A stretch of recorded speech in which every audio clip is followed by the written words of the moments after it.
আফসুসের অনেক বড় বদনসিব যে নিজের নাফরমানির কথা বলেও শুনলেও মনে পড়লেও যার ভিতরে সামান্যতম কোনো অনুশোচনা জাগে না, তার চাইতে বড় লানত আর কিছু হইতে পারে।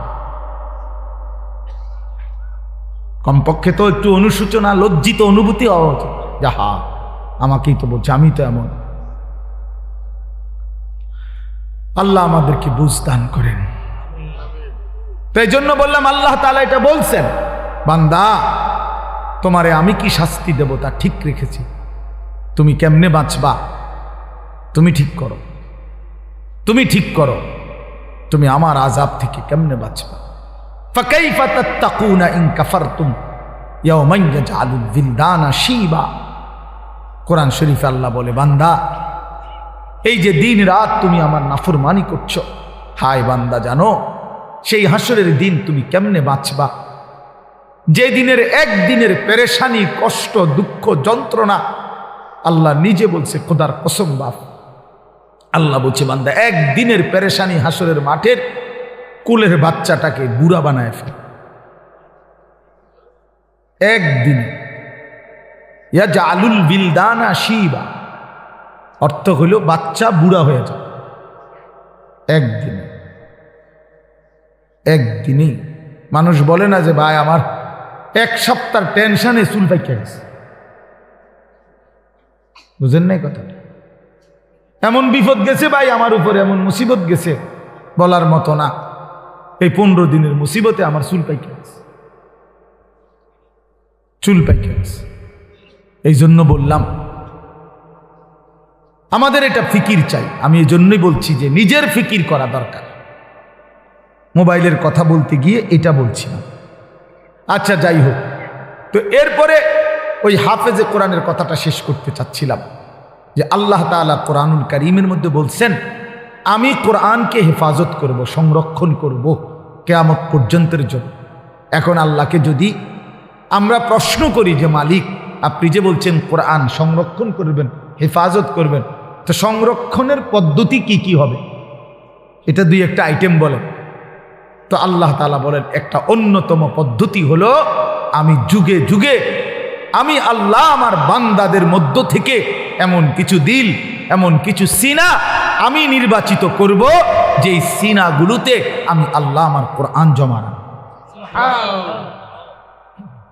এগুলো আমার বাছাই, এগুলো আমার বাছাই।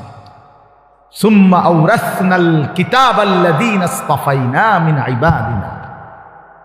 কোরআন শরীফের আল্লাহ বলেন, আমার কোরআনের জন্য আমি আমার কোটি কোটি বান্দাদের মধ্য থেকে কিছু বান্দাদেরকে আমি আল্লাহ নিজে বাছাই করেছি। ইসতাফাইনা, ইসতাফাইনা অর্থ আমি বাছাই করেছি।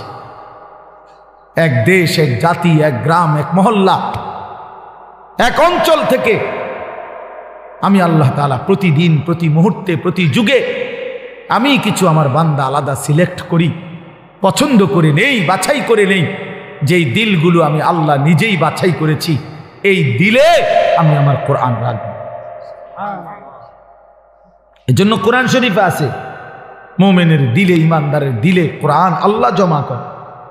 হাফেজ সাহেব না, হাফেজ সাহেব হাফেজ বানায় না, আল্লাহ তাআলা বানায়।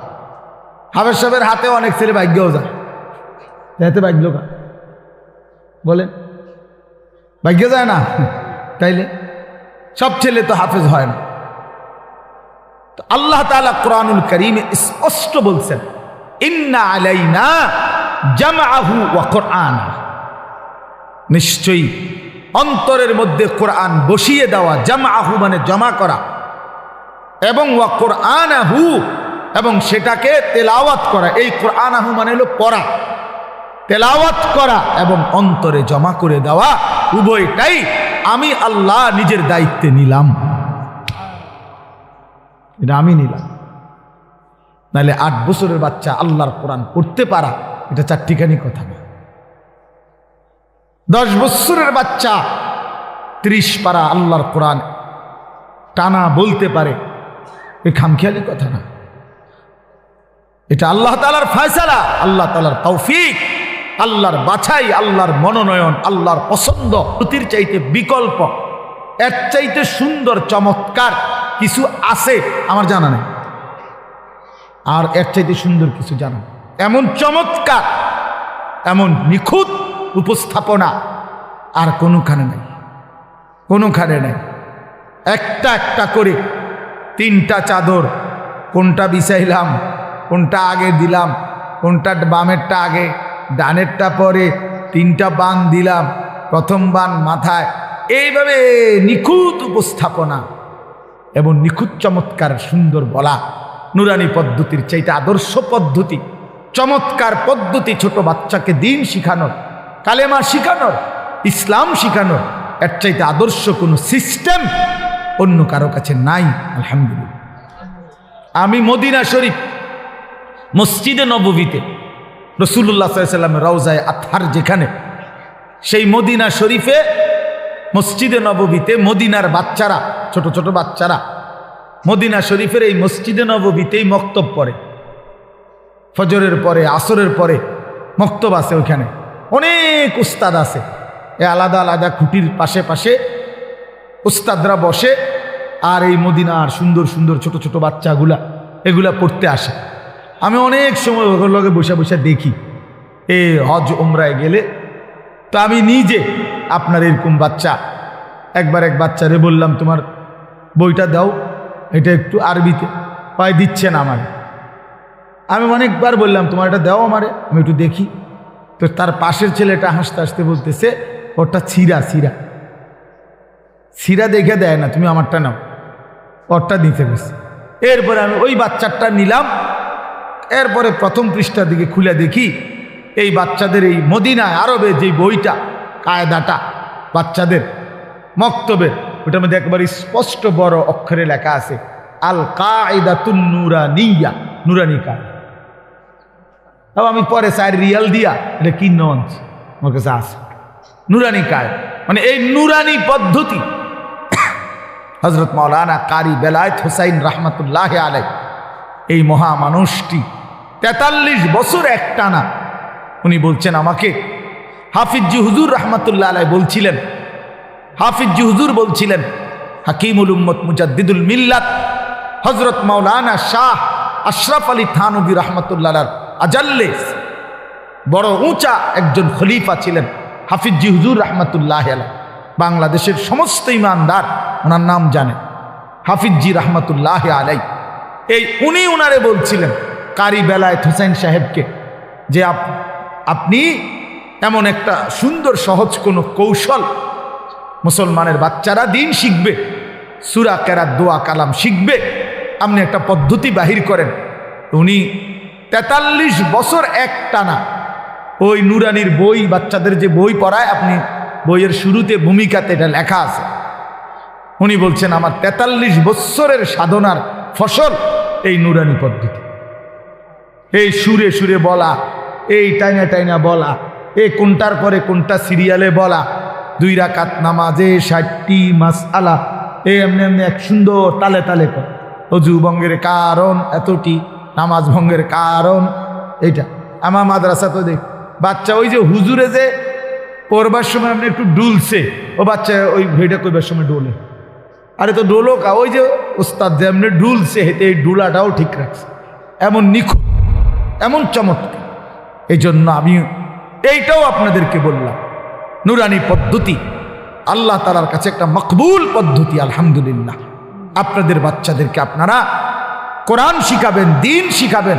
ছোট্টবেলার এই 3 বছরের নুরানি, আমার শায়েখ আল্লামা মুফতি মুশতাকুন নবী সাহেব বলে, এই 3টা টিকা 3 বছরে, মানে নুরানির 3টা টিকা দিয়া দিয়েন, মৃত্যু পর্যন্ত আল্লাহকে ভুলবে না, সেজদা ভুলবে না, নামাজ ভুলবে না, সূরা কেরাত আর অশুদ্ধ হবে না, শুদ্ধ হবে।